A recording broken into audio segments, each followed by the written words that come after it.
eu vi 3 exposições suas que muito me afetaram, me chamaram a atenção. Foi Rabiscos, do Sono ao Despertar e Rosas de uma Vida. O que é que existe em comum? Qual que é o fio de Ariadne dessas 3 exposições? São as vivências e os traumas sofridos. Essa Rosas de uma Vida, as poesias não eram minhas, as poesias foi de uma moça que eu conheci de Natal, nós nos tornamos amigas, mantemos contato até hoje. As pinturas eram minhas e as poesias eram dela, que inclusive é um livro que ela já tem publicado.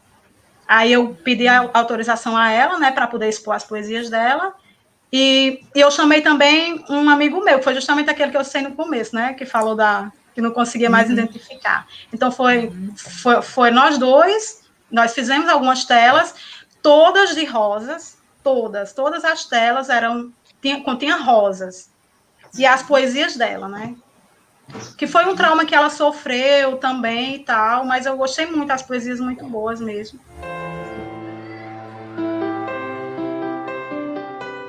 Eu ouço pássaros cantarem. Eles cantam dentro de mim.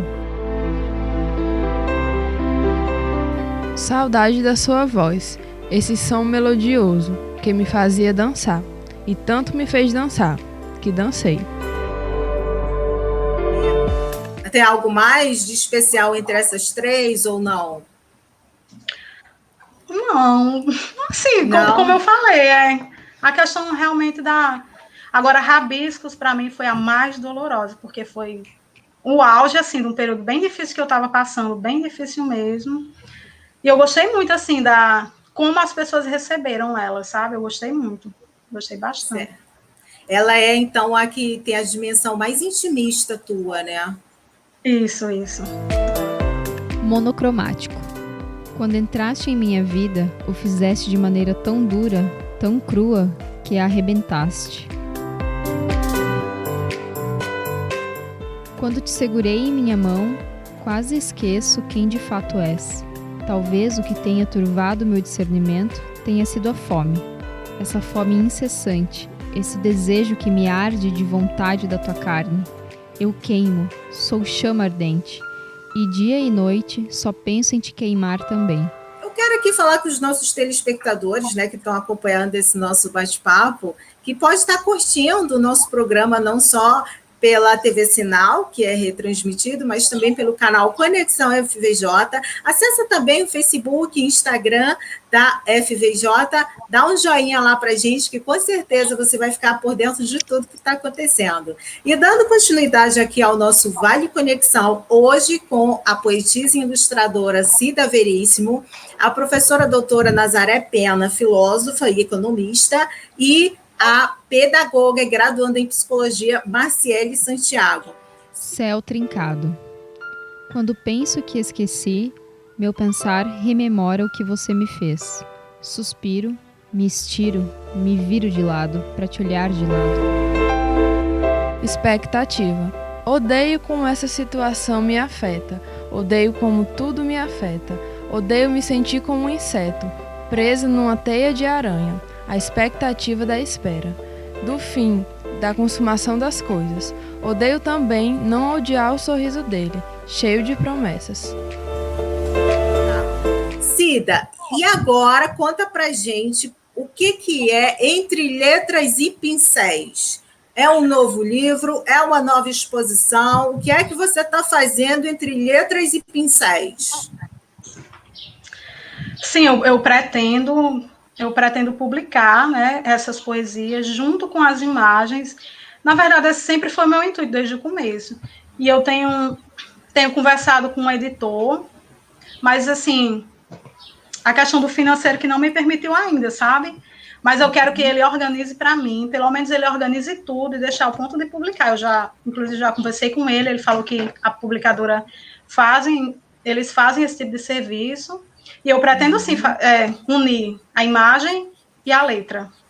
Certo, e assim, um spoiler bem rápido, do que ela trata de fato? Tem assim, um tema principal ou ela é bem dispersa, múltipla, como é que é? Assim, são... No geral, realmente as poesias são bem intimistas, de um momento meu. E eu não sei se eu digo que é uma qualidade ou um defeito, mas, por exemplo, eu tenho... Vamos chamar de qualidade, vai. Se eu converso com alguém, eu consigo absorver a dor dessa pessoa.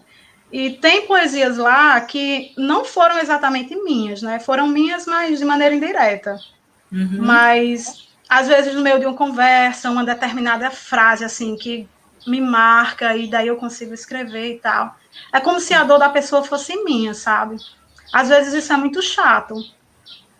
Mas faz parte da sensibilidade, eu acredito, não sei. Preto no branco. Sob a ponta do meu lápis, te desenho e te desejo. Tracejo o rosto, tracejo o nome, nas curvas destas linhas mudas. Traço que ganha forma, forma que me dá fome. E tu, indiferente aos riscos que faço, apenas me sorri, nem ao menos percebes, que é no teu sorriso que morro.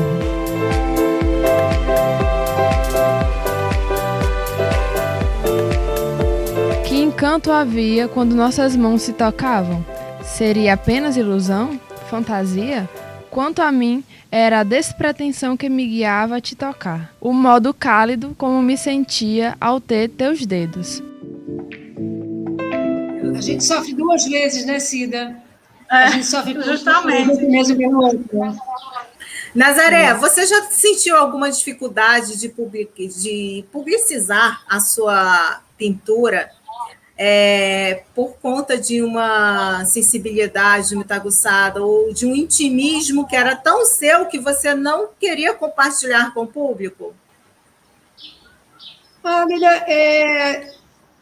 Não, assim, desde que eu fiz, eu mostrei, tá? Desde que o momento que eu estava realizado, as pessoas viam.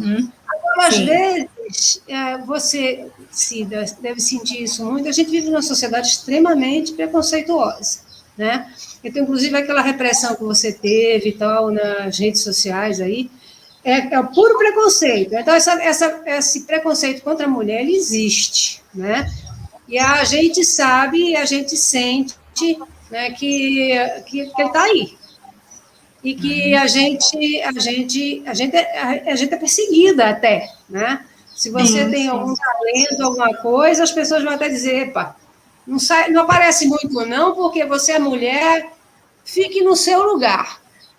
Eu vi uma entrevista da Gal Costa, ela dizendo que uma vez ela parou no posto de gasolina, chegou um cara perto dela e meteu a mão na cara dela e disse, fique no seu lugar, de mulher.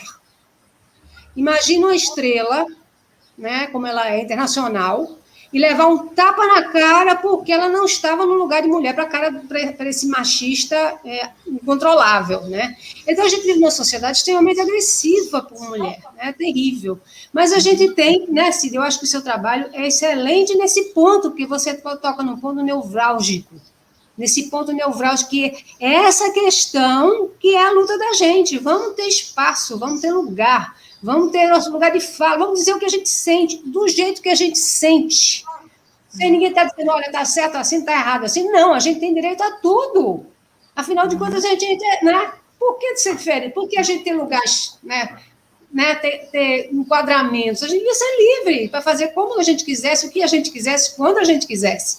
Então, esse a gente não precisa de tradutores e nem de protetores, não é isso? Não. Ô, Cida, Cida, pegando isso que a Nazaré falou, quando você passou por essa experiência, né, que talvez não foi só uma vez, isso te fez ressignificar-se enquanto uma mulher poetisa, ilustradora? Ou não mudou nada em você?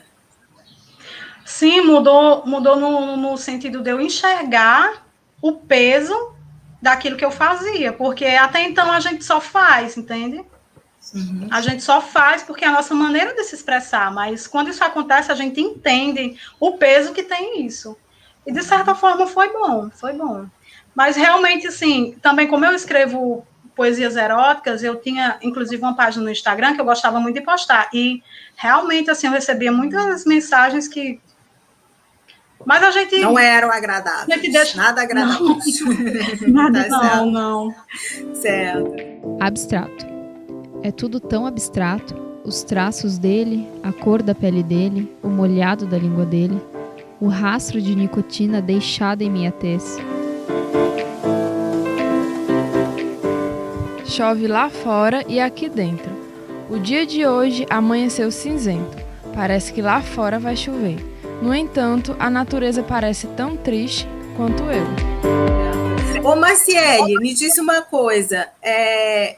Quando você pega a poesia ou o poema, que são duas coisas bem diferentes, né?